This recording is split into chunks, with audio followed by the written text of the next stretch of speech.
ભારતીય મનોરંજન જગતમાં પ્રાદેશિક સિનેમાને વધુ મજબૂત અને સમૃદ્ધ બનાવવા તરફ એક મહત્વપૂર્ણ પગલું ભરતાં જાણીતી કૌટુંબિક મનોરંજક ફિલ્મ ટોમ એન્ડ જેરી દ્વારા જાણીતા પ્રોડક્શન હાઉસ ઝી સ્ટુડિયોઝે ગુજરાતી ફિલ્મ ઇન્ડસ્ટ્રીમાં પોતાની સત્તાવાર એન્ટ્રીની જાહેરાત કરી છે.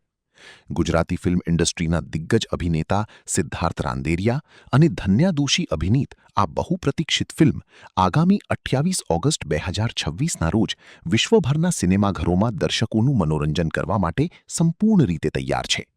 આ ફિલ્મને અગાઉથી જ ટ્રેલર અને પ્રમોશન્સ દ્વારા દર્શકો અને વિવેચકો તરફથી ખૂબ જ ઉત્સાહજનક અને સારો પ્રતિસાદ મળી રહ્યો છે. ફિલ્મના પ્રમોશનના ભાગરૂપે દિગ્દર્શક ધર્મેશ મહેતા, મુખ્ય અભિનેતા સિદ્ધાર્થ રાંદેરિયા, અભિનેતા અનુરાગ પ્રપન્ન અને ધન્યા દોશીએ ખાસ સુરતની મુલાકાત લીધી હતી. ફિલ્મની સંપૂર્ણ સ્ટારકાસ્ટ અને ડિરેક્ટરે ચાહકો સાથે રૂબરૂ થઈને ફિલ્મની રસપ્રદ વાર્તા, શૂટિંગના અનુભવો તથા ફિલ્મ નિર્માણની સફર અંગે દિલ ખોલીને વાતચીત કરી હતી. શું કહેવાનું, એ ફિલ્મના પ્રમોશન માટે આવ્યો છું એટલે કહેવાનું તો એટલું જ કે ભાઈ જરૂરથી આ પિક્ચર જોજો. દર્શકોને હવે બહુ વેરાયટી મળી રહી છે. ગુજરાતીમાં વર્ષની 110 ફિલ્મો જેટલી બને છે. બધી જ સારી બને છે એવું ક્યારેય નહીં કહું હું, પણ એમાંથી ઘણી બધી સારી ફિલ્મો બને છે. હવે એ સારી ફિલ્મ જે હદ સુધી સફળ થવી જોઈએ એ નથી થતી. એ બિકોઝ ઓફ પ્રેક્ષકોની ઉદાસીનતા છે, બીજું કાંઈ જ નથી. બહારના લોકો એ પિક્ચર જુએ છે અને વખાણે છે, પણ આપણા જ લોકો, આપણા ગુજરાતીઓ એ ફિલ્મોને જેટલો સપોર્ટ થવો જોઈએ હજી સમજાતું નથી. શું કારણ હોઈ શકે એની પાછળ? કારણ કે હિન્દી ફિલ્મ આવે છે તો આપણે વધારે પહેલાં ત્યાં દોડીએ છીએ, પછી ગુજરાતીને આપણે પ્રાયોરિટી આપીએ છીએ. તો આવું ન થવું જોઈએ એવું મને લાગે છે. It is high time. બીજી બધી ભાષાની જે પણ સિનેમા છે એ બહુ આગળ નીકળી ગયું આપણાથી. આપણી સાથે શરૂ કર્યું હતું અથવા આપણા પછી શરૂ કર્યું હતું. આપણાથી ઓછા બજેટની ફિલ્મો બનતી હતી, પણ આજે એ લોકો આપણને 10થી 200% સુધી ટપી ગયા. મલયાલમનો દાખલો લઈએ, મરાઠીનો દાખલો લઈએ, બીજી ઇતર ભાષાઓનો, તો એના પ્રમાણમાં ગુજરાતી ફિલ્મો આટલા વર્ષોથી બનતી હોવા છતાં જે લોકચાહના, પહેલાં એક એવો સમય હતો સિંગલ સ્ક્રીનની ફિલ્મો બનતી ત્યારે, કારણ કે એનો ફિક્સ ડેડિકેટેડ ઓડિયન્સ હતું જેમને ખબર હતી કે અમારે આ પિક્ચર જોવા જવું છે. અને ત્યારે સિલ્વર જ્યુબિલી તો બહુ સામાન્ય વાત હતી એ ફિલ્મો માટે, સિલ્વર જ્યુબિલી થવી. આજે આપણે સિલ્વર જ્યુબિલીની વાત જવા દઈએ, પણ 10 અઠવાડિયા થાય તો પણ એક મોટી વાત કહેવાય આપણે માટે. મલ્ટીપ્લેક્સ છે એટલે સ્ક્રીનો વધી ગઈ છે, પણ એક જે ઓડિયન્સ, ડેડિકેટેડ ઓડિયન્સ જેને કહેવાય ને કે નહીં આ ગુજરાતી છે એટલે હું તો જોવા જઈશ જ, એ વસ્તુ આજે બધી થોડી વેરવિખેર થઈ ગઈ છે. મારી એટલી જ વિનંતી છે અને અરજ છે કે નહીં, આપણી ભાષામાં આપણે માટે ફિલ્મો બને છે તો એ જોવાની ફરજ પણ આપણા ઓડિયન્સની છે. અને સિલેક્ટ કરો તમે, તમને જે લાગે કે આમાં મજા આવશે તો જઈને જુઓ. અને દેટ્સ અબાઉટ ઓલ. સિદ્ધાર્થભાઈ, એક સવાલ છે કે ગુજરાતી ફિલ્મોમાં પહેલાંના વખતમાં ગુજરાત સરકાર તરફથી કરમુક્તિ મળતી હતી ગુજરાતી ફિલ્મોને પ્રોત્સાહન મળે એના માટે.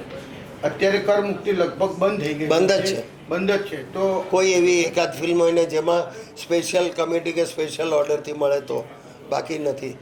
તો કરમુક્તિ માટે આપણી કોઈ એવી અપીલ ગુજરાત સરકાર પાસે? ના, હવે એ કરવાનો અર્થ નથી. સમય બહુ બદલાઈ ગયો છે. એ કરમુક્ત હતી ત્યારે એ વાત બરાબર હતી કે 2.5 રૂપિયામાં અને 5 રૂપિયામાં આપણે પિક્ચરો જોઈ નાખતા. હવે એ જમાનો જતો રહ્યો છે એટલે કરમુક્તિની વાત તો જવા દઈએ. સબસિડી આપે છે, પણ એ પણ હું તો થોડોક પહેલો છું કે હોવી જોઈએ કે નહીં. એને લીધે જો ફિલ્મોની ગુણવત્તાને ઠેસ પહોંચતી હોય તો એ ન હોવી જોઈએ. હા, સરકાર જે કર વસૂલ કરે છે એમાં જરૂર વિચારણા કરી શકે. એ જો રાહત મળે તો પણ પ્રોડ્યુસરને એમાં ફાયદો થાય. બીજું, ગુજરાતી નિર્માતાઓ માટે તકલીફ વધારે છે. બોક્સ ઓફિસ જોઈએ એવી લોકોનો પ્રતિસાદ ન હોવાથી સારામાં સારી ફિલ્મો પણ સ્ટ્રગલ કરે છે 8-10 અઠવાડિયા સુધી પહોંચવા માટે, કે 10 કરોડનો આંકડો વટાવવા માટે. તો એ 10 કરોડ કે એવો મોટો ફિગર છે જ નહીં, એવો મોટો ફિગર જ નથી. અને આપણું 6.5 કરોડની વસ્તીવાળું આપણું આ રાજ્ય, એમાં આપણે આટલા પૈસા ઊભા ન કરી શકીએ કે ફિલ્મોને સફળ ન બનાવી શકીએ. એ આપણે આપણી ફિલ્મોને સફળ બનાવીએ છીએ એ રીતે જોવાનું છે. કોઈ નિર્માતાના ઘરે પૈસા જાય છે એ મહત્ત્વનું છે જ નહીં. તો જો સરકાર પણ એમાં કરમાં થોડીક રાહત આપે તો એટલી, બાકી નિર્માતાને ઘણી બાજુથી ઓટીટીમાં પણ એટલી અમારી પાસે જગ્યા નથી. બીજી ફિલ્મોને લેવા માટે 4-5-6 કંપની હોય છે. ગુજરાતીમાં એની ખેંચ છે. સંગીતના રાઇટ્સ એવા નથી જતા. તો તો આ બધી તકલીફ એટલે છે કારણ કે લોકો જો એમ કહેશે કે અરે વાહ અમારી ફિલ્મ એટલે કમાલ, તો આ બધા દોડતા આવશે કે ભાઈ અહીંયા કંઈક કમાલ છે, આમાં હાથ નાખો.